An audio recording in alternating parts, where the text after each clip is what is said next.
Buenas noches, yo soy Miguel Ángel Villegas Vargas y les voy a hablar un poco sobre la Casa de Cristiandad y el conjunto parroquial ubicada en la ciudad de Abasolo, Guanajuato. Para ello les voy a mostrar una pequeña presentación que he preparado sobre el tema pertinente. Como bien lo mencioné, voy a hablar sobre la Casa de Cristiandad y el conjunto parroquial de la ciudad de Abasolo como parte de la memoria histórica. Es importante hablar un poco sobre la memoria histórica, pues gracias a ello es que nace el arraigo de la población hacia un inmueble. Es importante mencionar que la Casa de Cristiandad es un mueble creado a finales del siglo XIX, ubicada en la misma ciudad de Abasolo.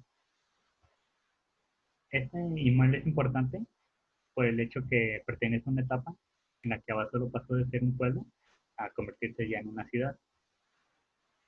Como bien lo dice su nombre, es parte de un conjunto religioso eh, hecho por tres elementos, el cual es la parroquia de Nuestra Santísima Madre de la Luz, que es el elemento principal, la capilla del Sagrado Corazón de Jesús y la Casa de la Cristiandad. De estos tres, la Casa de Cristiandad es la que posee un menor valor sentimental, si se le puede decir, por parte de su pueblo. Referente a su contexto actual, la Casa de Cristiandad actualmente no se encuentra en uso.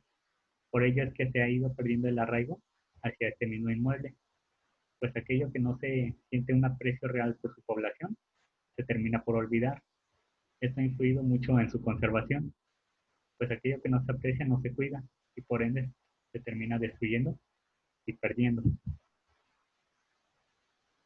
Es importante ver el planteamiento del problema, dado que en la ciudad de Abasolo y en la zona general de Guanajuato, mayormente en aquellas ciudades o pueblos pequeños, la población no es muy propensa al cuidado de la memoria histórica referente al patrimonio de los edificios.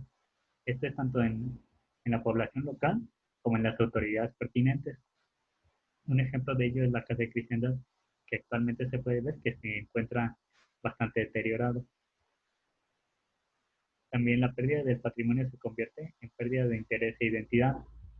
Cuando la población no se siente identificada con un inmueble, no hay, no hay aprecio, no hay apego, por ende no les importa si se conserva o si se destruye.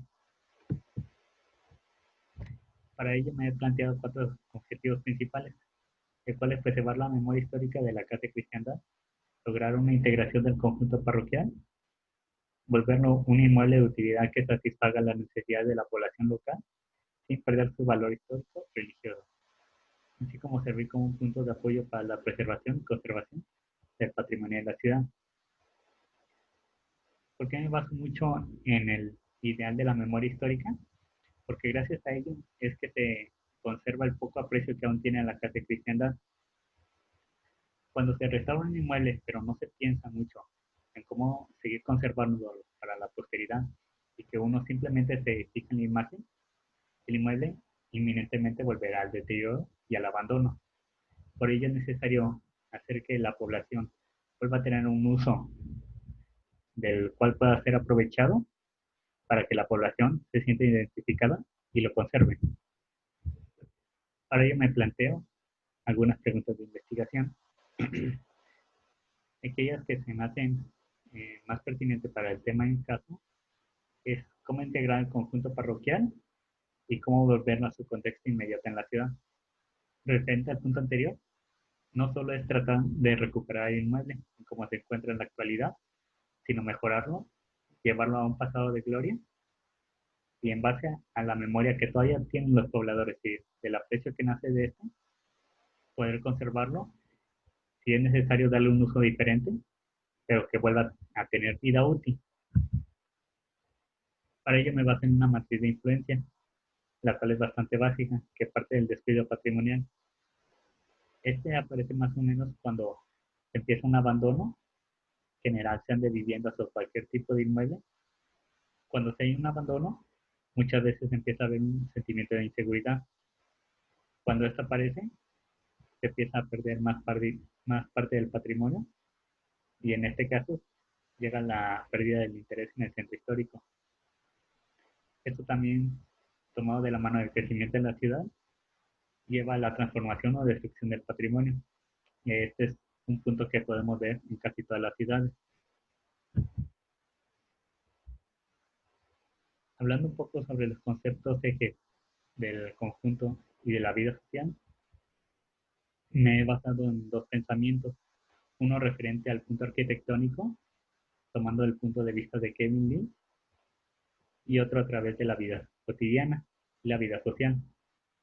Referente a la vida cotidiana, hablo sobre bueno, el dinamismo de su desarrollo y la influencia que ejercen los aspectos, así como son los factores sociales, económicos y políticos. Esto es relevante dado que cualquier aspecto de estos influye en la arquitectura, influye en la sociedad, influye en cómo se maneja todo.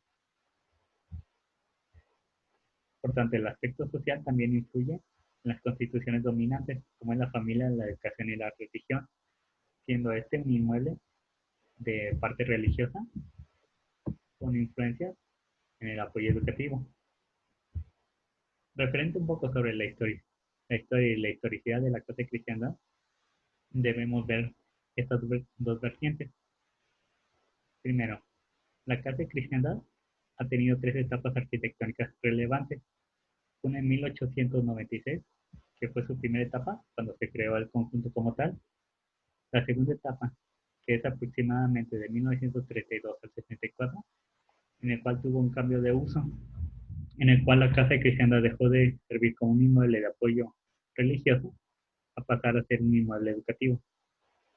En su tercera etapa se recupera el uso religioso, sin embargo es aquí cuando empieza a haber una decadencia. Basándonos en estas mismas etapas, viéndolo desde un aspecto social, podemos ver que su primera etapa era de uso meramente religioso, siendo mayormente de apoyo.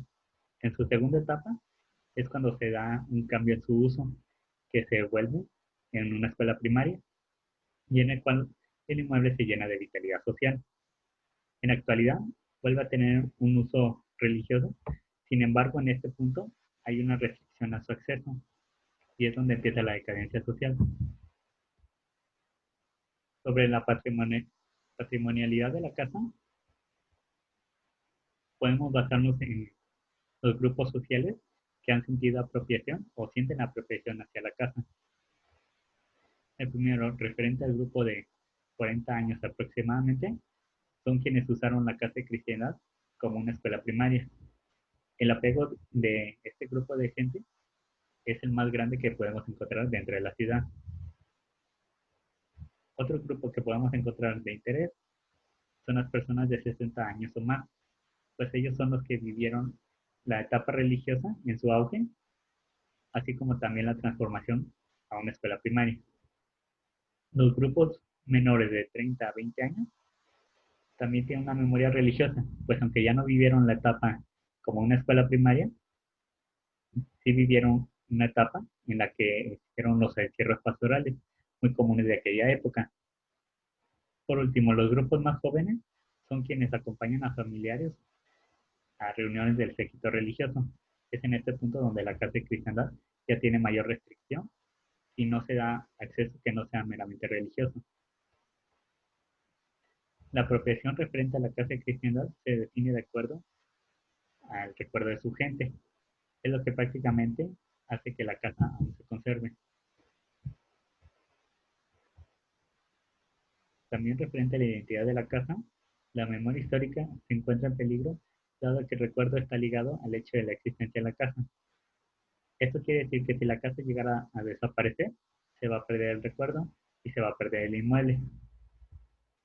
En cada transformación que sufre la casa se pierde parte de su memoria. Está hablando desde un punto de vista arquitectónico. También es importante resaltar que si el hecho de haber tenido un cambio en el uso del suelo del inmueble ha afectado su imagen en el contexto religioso, fue gracias a ello que se logró fortalecer el arraigo y la identidad hacia el edificio. Esto es importante porque, si bien como restaurador siempre se busca preservar la memoria histórica y que un inmueble no sea afectado, podemos ver que gracias a esta afectación que se tuvo, es que la población tiene arraigo y tiene memoria hacia este inmueble. y si no fuera por ello, posiblemente ya se hubiera perdido en su totalidad. Para concluir, si bien es obvio que durante gran parte de la vida del inmueble ha sido un elemento de apoyo al séquito religioso, es innegable que ha tenido más usos a través de su historia. Los cambios que tuvo la casa durante sus diferentes etapas de uso, si bien afectaron al inmueble en su carácter arquitectónico, teniendo espacios originales, fue gracias a ello que se dotó de vitalidad a la casa. Por ello, es indispensable recurrir a la memoria histórica para poder recuperar el sentido de pertenencia de la población abasolense.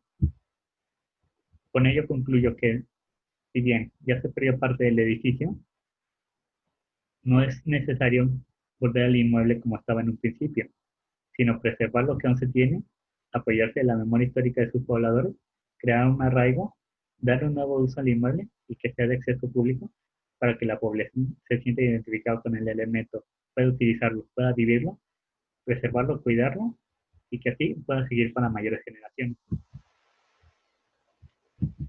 Eso sería todo por mi parte. Les agradezco mucho. Gracias.